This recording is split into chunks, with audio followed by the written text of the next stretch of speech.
Bonjour les papillons! Aujourd'hui, on coud ou on recoud un bouton. Tu as peut-être dans ta garde-robe des pantalons, des manteaux, un chemisier sur lequel il y a un bouton qui est décousu. Je vais essayer de te donner mes trucs de grand-mère pour être capable de remplacer ce bouton-là, enfin, et pouvoir remettre ton vêtement. Donc, on y va. Premièrement, il y a principalement trois sortes de boutons.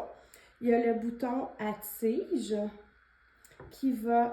qu'on va servir pour passer dans une boutonnière qui est quand même assez épaisse. Donc, ça va être sur un tissu qui est assez lourd, comme un manteau par exemple.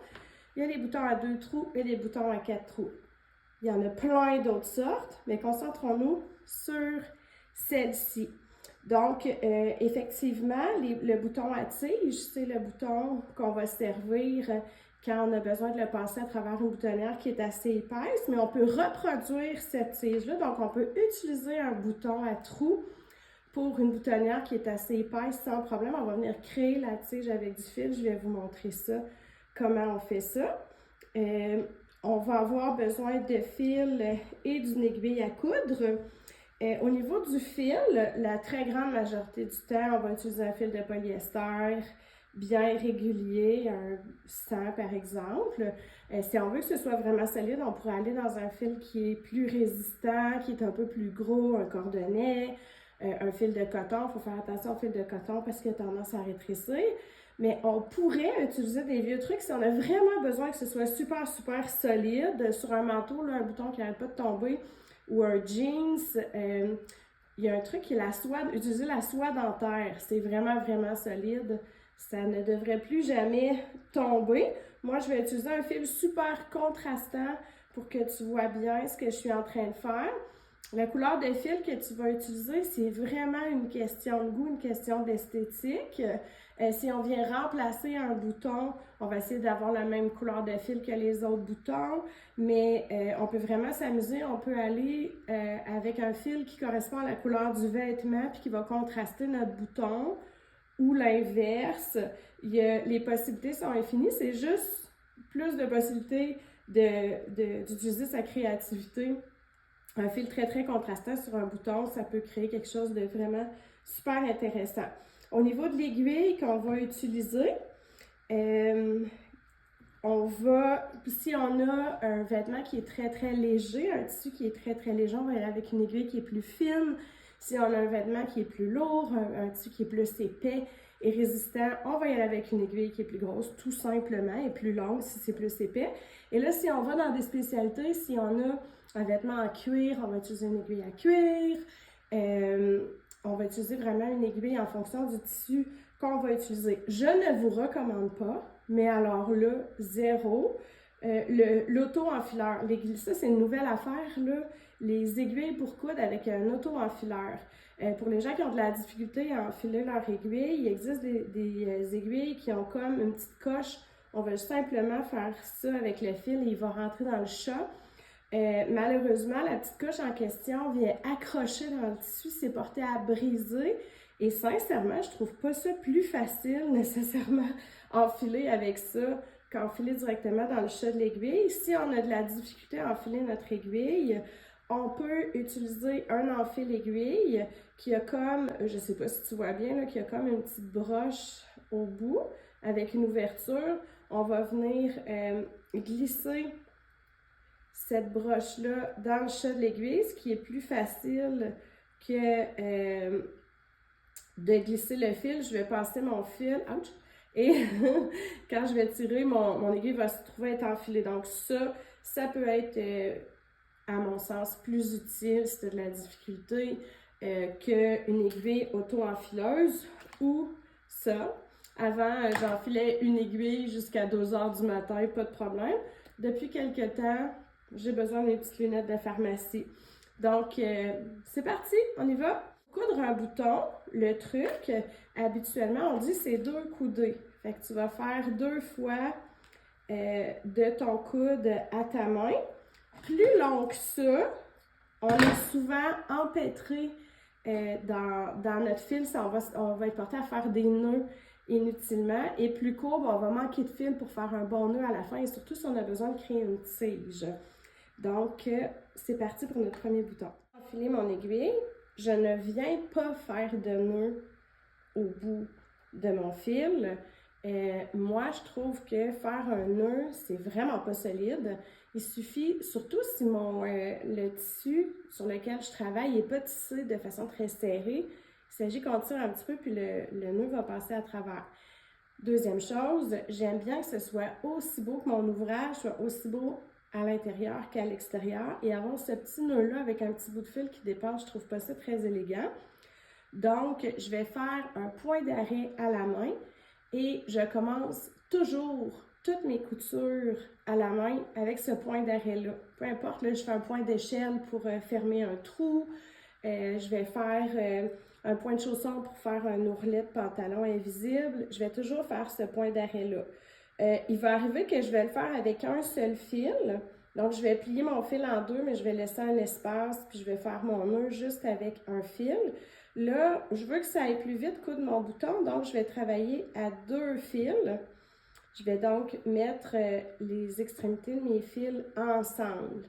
Il y a une façon de faire qui va encore plus vite pour coudre un bouton. C'est tu vas rentrer ton fil plié en deux dans le chat de l'aiguille. Donc, tu vas coudre 4 fils à la fois. Ça peut être une façon, il faut que tu utilises un fil qui est quand même assez fin pour faire ça. Mais avec cette façon de faire-là, tu fais 3 fois, tu piques 3 fois puis ton bouton est cousu. Allons-y avec 2 fils pour aujourd'hui. Mon point d'arrêt, l'emplacement où mon bouton doit être, sur l'endroit du tissu. Donc, imagine-toi que ça, c'est mon chemisier, c'est le côté qu'on voit. Je vais piquer et ressortir en laissant, là, c'est peut-être un peu large comme espace, c'est pour que tu vois bien, un petit espace. Je laisse dépasser peut-être 1 pouce de fil. Je vais repiquer pas mal au même endroit que j'ai piqué la première fois. Et ça va venir créer une boucle. Je vais passer mon aiguille dans cette boucle-là, étirer, et voilà, ça fait un nœud. Je vais le faire une deuxième fois pour m'assurer que c'est bien solide.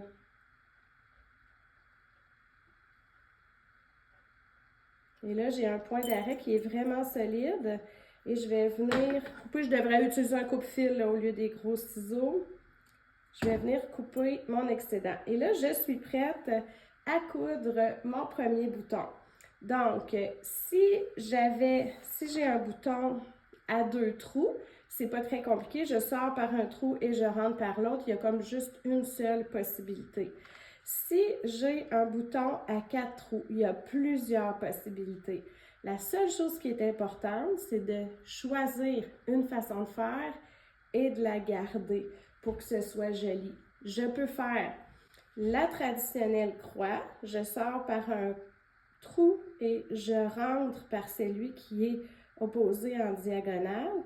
Et je fais la même chose dans l'autre sens, ce qui va venir créer un X avec mon fil. Ça peut être très joli.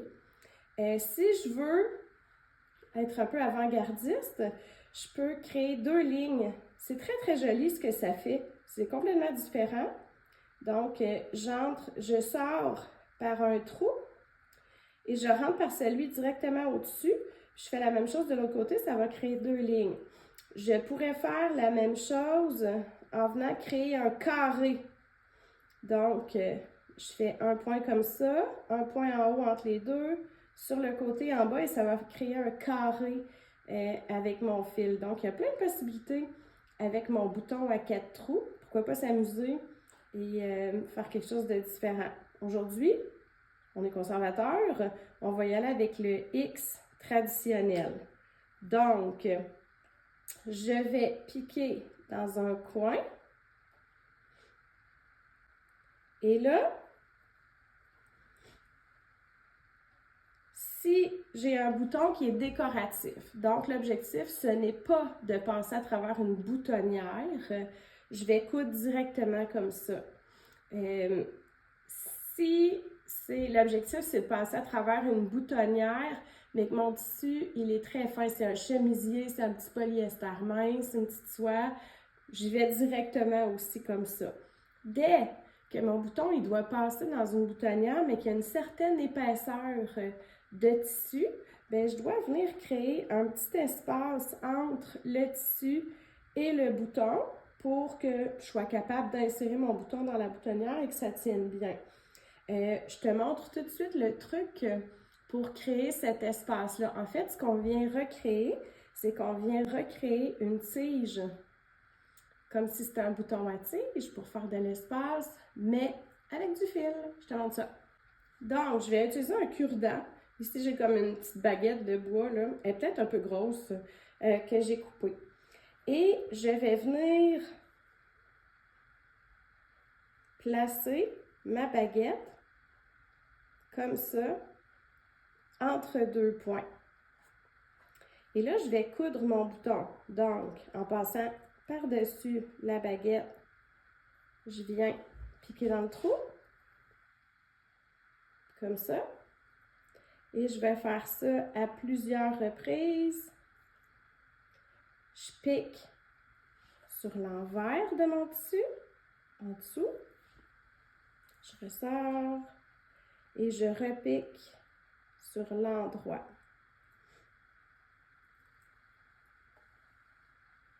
Et là, je vais faire ça à plusieurs reprises. Et à la fin, quand mon bouton va être cousu, je vais simplement retirer la baguette et en tirant mon bouton, ça va venir créer un espace entre le tissu et le bouton. Et ça va, je vais te montrer comment on va finaliser ça pour créer une tige avec le fil. Je ne vais pas coudre tout mon bouton avec la baguette parce que ça t'empêcherait de bien voir ce que je suis en train de faire, mais je suis certaine que tu as bien compris le principe. Donc, je continue. Je viens piquer sur l'envers, donc à l'intérieur de mon projet. Et je repique sur l'endroit. L'erreur, là, on fait tout ça. C'est de piquer ici, puis de venir piquer comme directement dans mon projet. On garde en tête qu'on doit sortir du bouton et rentrer par le bouton tout le temps, tout le temps, tout le temps.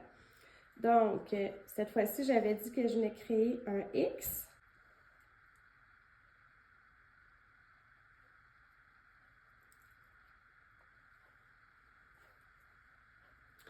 Combien de fois on doit faire ces points-là jusqu'à ce que ce soit bien solide? Ça va dépendre de la force de ton fil, ça va dépendre de à quel point ce bouton-là a besoin d'être solide, sur quoi il est cousu. Je dirais qu'on est à double fil, quand tu fais dans un bouton à 4 trous, 2 ou 3 points dans un sens, c'est la même chose dans l'autre, ça va être amplement solide. Mon dernier point, je suis sortie sur l'envers du tissu. Je vais venir piquer entre mon tissu et mon bouton. Je ressors là. Si j'ai besoin de créer une tige parce que mon bouton va passer dans une boutonnière qui est assez épaisse, c'est à ce moment-ci que je vais enlever ma baguette et tirer. Peu importe que je crée une tige ou pas, je vais venir enrouler mon fil comme ça autour des points. Si je dois créer une tige, je vais le faire vraiment plusieurs fois. En fait, jusqu'à temps que la hauteur de fil dégagée soit recouverte par du fil. Sinon, 3-4 tours, c'est suffisant. Et je vais refaire un point d'arrêt semblable à ce que j'ai fait au départ pour finaliser. Donc, je vais piquer à travers tous ces fils-là, comme ça. Ce qui va venir créer une boucle. Je vais passer dans cette boucle-là et serrer. Je vais faire ça à quelques reprises pour m'assurer que c'est bien solide.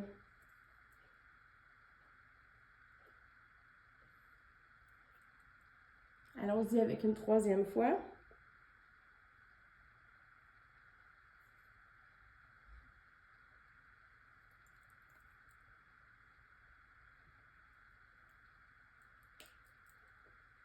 Et je vais venir couper mon excédent de fil avec un coupe-fil. Donc, bien à ras.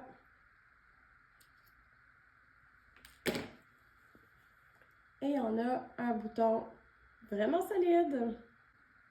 Si tu penses que cette vidéo-là peut aider quelqu'un que tu connais, quelqu'un qui a comme toi peut-être quelques vêtements avec des boutons brisés, qui dorment dans une garde-robe, quelqu'un qui est en train d'apprendre à coudre et qui a besoin de coudre des boutons sur ses créations, que ce soit décoratif ou utilitaire, partage cette vidéo-là. Puis ensemble, on va réussir à réduire nos déchets textiles. On va avoir un effet papillon. Merci!